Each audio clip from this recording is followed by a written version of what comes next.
There's a moment, and you don't always recognize it while it's happening, when life quietly stops working the way it used to. Not in like this dramatic kind of way, just enough that you can't ignore it anymore. For some people, it's burnout. For others, it's anxiety that starts showing up uninvited. For some, it's grief or heartbreak or a life that looks fine on the outside but feels completely wrong on the inside. And for some of us, it's our body, our health. I didn't wake up one day planning to stop. I didn't choose stillness. I didn't decide it was finally time to rest or reset or come home to myself.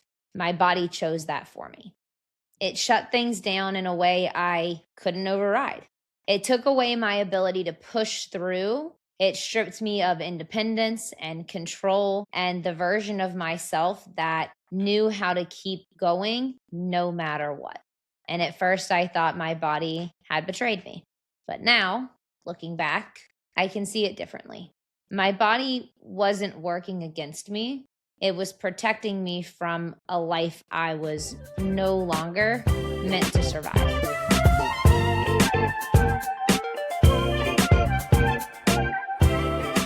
So, welcome back to Chasing Stability. Today, we're talking about when your body calls you home. What happens when you've been living out of alignment for way too long, when you've been carrying things you weren't ever meant to carry or hold alone, and how sometimes the body becomes the final messenger when the mind refuses to listen.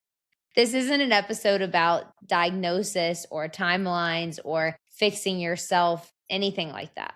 It's about what it feels like when your life splits into a before and an after. When your sense of normal just disappears, when you're forced to slow down and ask questions you never had time to before. Because when your body calls you home, it's not asking you to become who you were again.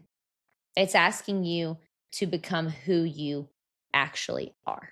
Before my body ever shut things down, there were signs, not flashing like huge red lights, just little quiet ones that I probably should have picked up on.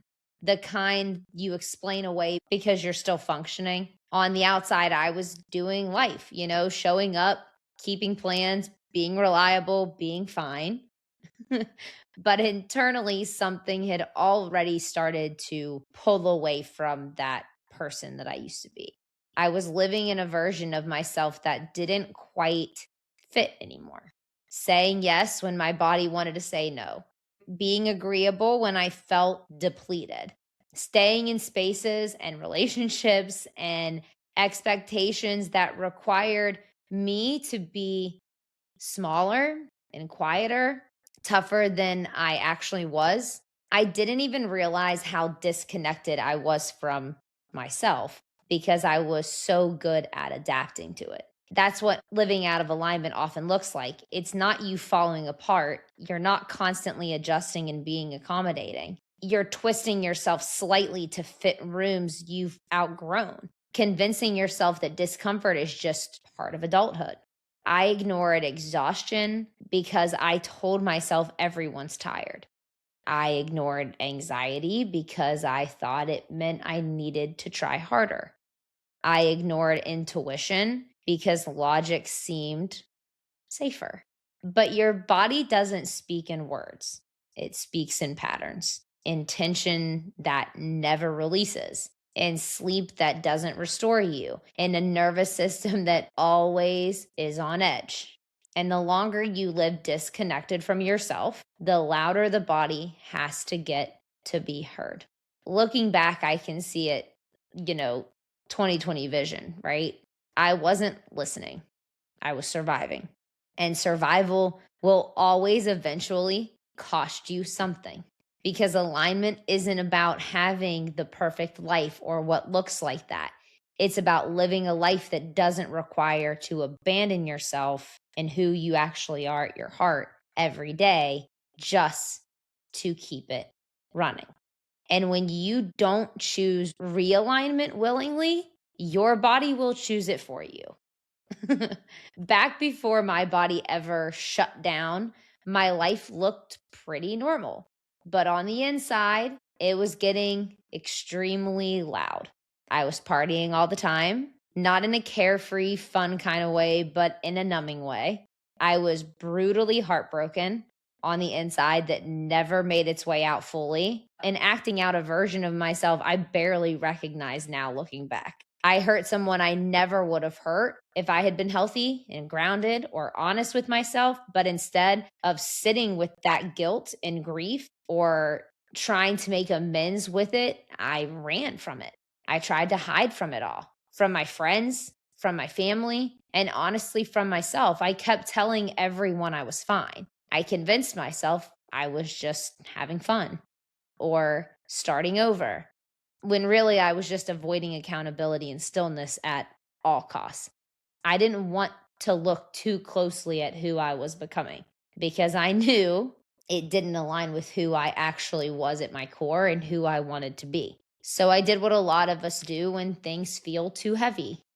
I changed my environment instead of my behavior. I moved to a new city where I didn't have any super close friends.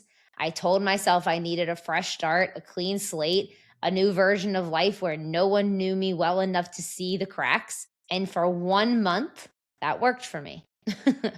Or at least I felt like it had back then. And I want to be really, really clear here. I don't believe any of this caused my illness. I'm not saying I got sick because I partied or because my heart was broken or because I made mistakes. That's not how I believe this works. But I do believe that living in constant stress and suppression and emotional avoidance can amplify what's already happening in your body. When you're disconnected from yourself for long enough, when your nervous system never gets a break, your body eventually steps in and creates one for you. Stress lives in the body whether we acknowledge it or not. And mine had been carrying more than its fair share than I was willing to admit back then at the time. Now, I don't see a reckless version of myself. I see someone who was deeply overwhelmed and didn't yet have the tools to slow down and feel or face what was hurting. And my body did what I wouldn't. Honestly, it stopped everything. And for me, that's when the call came. The body doesn't interrupt your life first, it asks, then it whispers, then it nudges. And only when you keep ignoring it over and over and over again does it stop everything. Because your body is always communicating with you. We just tend to only listen when we have no other choice. I look back now and I can see it, like the anxiety that I smoked away every single day, the exhaustion I normalized, the way my chest always felt so tight when I was like going against who I really truly wanted to be. The way my stomach would get nauseous before I did all of the things I knew I shouldn't be doing. The way rest felt uncomfortable instead of restorative. My body was trying to tell me something long before it ever shut down on me. But I had learned how to override it, how to push through, how to numb it instead of notice and take accountability for it, how to keep moving so I didn't have to feel. So when my body finally said enough, it wasn't punishment, it wasn't betrayal, it wasn't weakness, it was the final line of communication. It was my nervous system saying, I can't carry this pace at this level anymore. I can't hold this much stress quietly. I can't keep pretending we're fine when we are not. We don't like this idea because it makes us feel exposed. Like maybe we weren't as in control as we thought. But the truth is, the body is incredibly loyal. It will protect you even when you won't protect yourself. And sometimes protection doesn't look like comfort. It looks like interruption.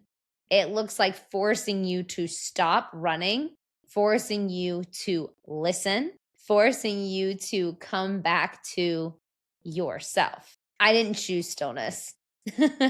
Stillness chose me. And in hindsight, that's when everything began to shift. Not because my life got easier, but because my body finally had the space to be honest with me. For me, the call home wasn't quick. And it definitely wasn't like this neat, like, come back to me energy. I had no answers for about 6 months. 6 months where my life was reduced to survival mode, where my body felt unfamiliar, where I couldn't push or hustle or distract or override what was happening internally anymore. But what people don't always talk about is the after. Because even when the worst of it passed, it took me almost 2 full years to feel like myself again. Not the old version of me. That one still hasn't come back and I don't think ever will. But the new one that actually feels sustainable. Healing isn't linear. Some days I felt strong and hopeful. Other days I felt frustrated, behind, and terrified that this was just my new normal. And slowly, without some big I'm healed moment, things started to settle. What surprised me the most was so much about me stayed the same. I still laugh the same and at the stupid stuff that I've always laughed at. I still love deeply. I still care probably way too much. I'm still ambitious. I'm still emotional. I'm still me. But the parts that were hurting me quietly fell away. I don't drink anymore. I don't numb. I don't run away from myself the way I used to. I haven't touched alcohol or drugs in over 10 years now. And that choice didn't take things from me, it gave me everything back: clarity, presence, actual peace. I didn't lose my personality. I lost the coping mechanisms that were keeping me disconnected from it. And that's what the call home really was. Not a demand to become someone new, but an invitation to return to who I was before I started abandoning my actual self. My body didn't ask me to be perfect. It asked me to be honest. It asked me to slow down. It asked me to choose a life I could actually live inside. And when I finally listened, not quickly, not gracefully, but sincerely, everything began to change. Not all at once, not without grief for who I used to be, but with a deep sense of knowing that I wasn't broken. I was being brought back to me. But it's important to note that healing isn't immediately peaceful either, right? Sometimes it's uncomfortable. Sometimes it's boring. Sometimes it feels like grief. Because once your body finally forces you to slow down, your mind doesn't always want to cooperate, for the lack of a better word. I wanted to heal, but only if it meant getting my old life back then, my old pace, my old certainty, my old sense of control. And that's where resistance creeps in. You start fighting the very thing you asked for. You rush progress, you compare your timelines, you get angry on the days your body can't do what it used to do. You wonder why it's taking so long when everyone else seems to bounce back faster. I resisted the quiet. I resisted the rest. I resisted becoming someone slower and softer, more intentional, because I was scared that meant I was losing myself. But healing doesn't ask for your permission, and it definitely doesn't ask for your permission to change you. It asks for your surrender. And surrender doesn't mean giving up, it means letting go of who you thought you had to be worthy of whatever you wanted out of life. There were moments I wanted to rush ahead of my body, to push past the fear, to prove that I was fine, to get back to normal. But normal was never the goal, alignment was. Resistance shows up when healing threatens the version of you that survived, not the version of you that's meant to live. The hardest truth I had to learn was this. You can't heal while trying to outrun the lesson. You have to meet yourself where you are, even when where you are isn't impressive or productive or recognizable quite yet. Honestly, especially then. One of the hardest lessons after everything slowed down was learning the difference between listening to my body and hiding behind it. They both can look exactly the same on the outside. Rest can be healing, but rest can also be avoidance. Stillness can be wisdom, but it can also turn into fear. There are days I genuinely need to stop, slow down, and listen. And there are still days where I tell myself I'm listening when really I'm scared to re enter life. That line is thin, and it's honest work to know which side you're on. Listening feels grounding, even when it's uncomfortable. It feels like clarity, not dread. It gives you information, not excuses. It leaves you feeling more connected to yourself, not smaller or more afraid. Hiding, on the other hand, feels heavy. It feels like shrinking, like putting life on pause instead of participating in it, like telling yourself you'll start again once everything feels safe. But healing doesn't always feel safe. I would know. Sometimes it asks you to take small risks, to try again, to trust your body without controlling it. Before all of this, I was really good at overriding myself, pushing through pain, ignoring signals, calling it discipline or strength or whatever. But now listening means something different to me.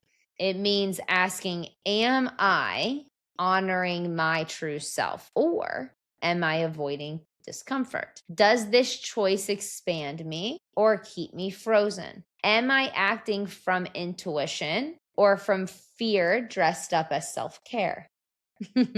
Learning to listen isn't about never pushing yourself again. It's about knowing when to push and when to pause, and not using one to avoid the other.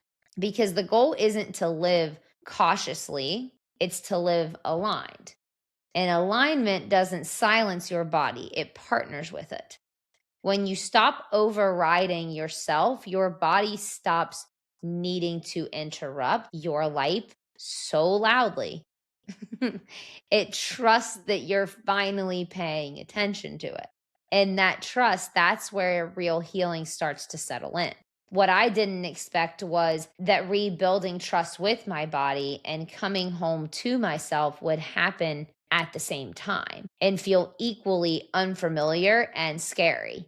And it still does a lot of the time, if I'm being completely honest. Trusting your body again isn't automatic after it lets you down, right? Or what it felt like letting me down, especially when you live with something like what I'm going through with POTS, especially when your body has been unpredictable or unreliable or straight up terrifying at times.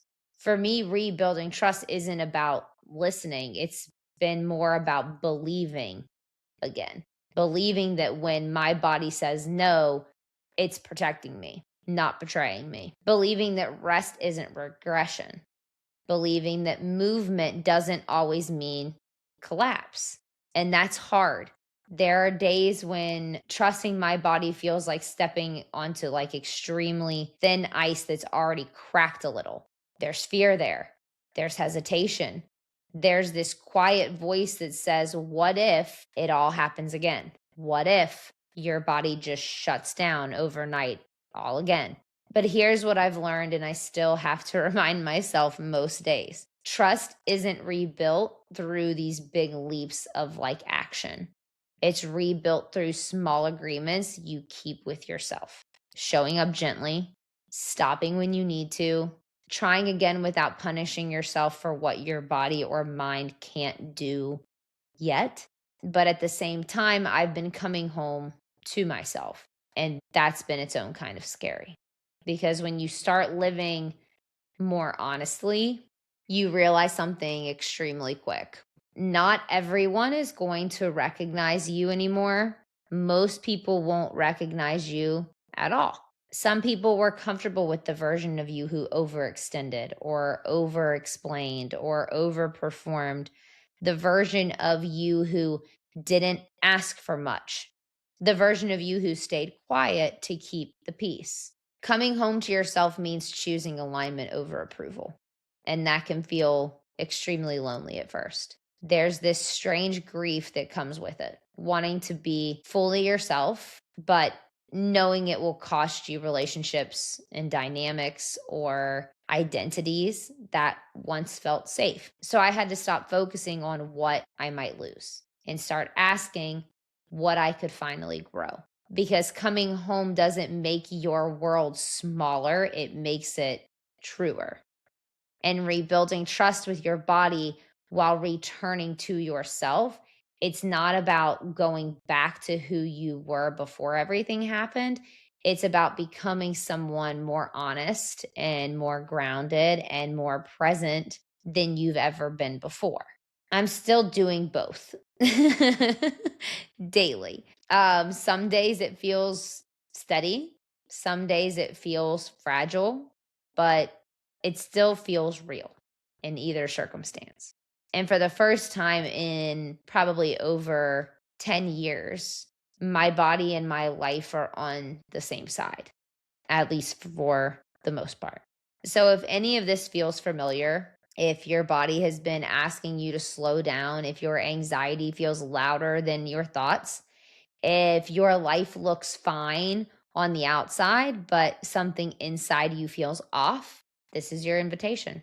Not to panic, not to diagnose yourself, not to blow your life up overnight, just to listen, to notice where you're overriding yourself instead of honoring yourself, to ask where you're pushing when you're actually tired, to get honest about what you've been tolerating because it felt easier than changing. You don't need to break down to justify rest. You don't need a diagnosis to take yourself seriously. You don't need permission to come back to yourself. And listening doesn't mean hiding. It doesn't mean shrinking your life. It means choosing awareness instead of avoidance. Sometimes we tell ourselves we're being strong when really we're just scared to stop, scared of what we'll feel, scared of what we'll have to admit, scared of what might have to change. But your body isn't your enemy. It's not trying to ruin your plan. It's just trying to bring you back into alignment with the life that you're living. This invitation isn't about fixing everything, it's about beginning a different relationship with yourself, one built on honesty instead of endurance. So here's what I've learned the hardest, longest, slowest way possible. Home isn't where you go, it's how you live. It's not a city, a relationship, a version of your past, or a future you're chasing. Home is alignment when your body and your values and your life are no longer fighting each other, right? It's waking up without the constant tightness in your chest. It's making decisions that feel quieter instead of heavier. It's no longer needing to numb or to escape or perform to feel okay in your own skin. Coming home doesn't mean life stops being hard. It means life stops being dishonest. It means your yes feels clean. Your body feels grounded. Your body doesn't have to scream to be heard. And sometimes coming home means choosing a slower life. It's what it was for me, a simpler rhythm, a truer version of yourself, even if it doesn't impress anyone. I don't think my body betrayed me anymore. I think it loved me enough to force me back into myself. And if you're in a season where things feel uncomfortable or like really unfamiliar or quietly breaking apart, maybe it's not because you're falling behind. Maybe, just maybe, it's because something in you is calling you home. All right. So, if there's one thing I hope that you take from this episode, it's this right here. Your body isn't against you. Your life isn't broken, and you're not failing because things had to slow down or change or be, reconfigured. Sometimes healing doesn't look like progress. It looks like honesty. It looks like learning to stop overriding yourself. It looks like choosing alignment over survival. Coming home to yourself isn't loud, it's quiet, it's subtle. It's the moment you realize you don't have to prove your worth to anyone anymore. And if you're still in the middle of all of it, still rebuilding trust, still learning how to listen, still figuring out who you are now, I just want to let you know you're not behind. It might take a while, but you're becoming just like everyone else. If you like this episode, send it to someone who might need permission to slow down today, or share it on your story. You never know who's quietly navigating the same things that you are.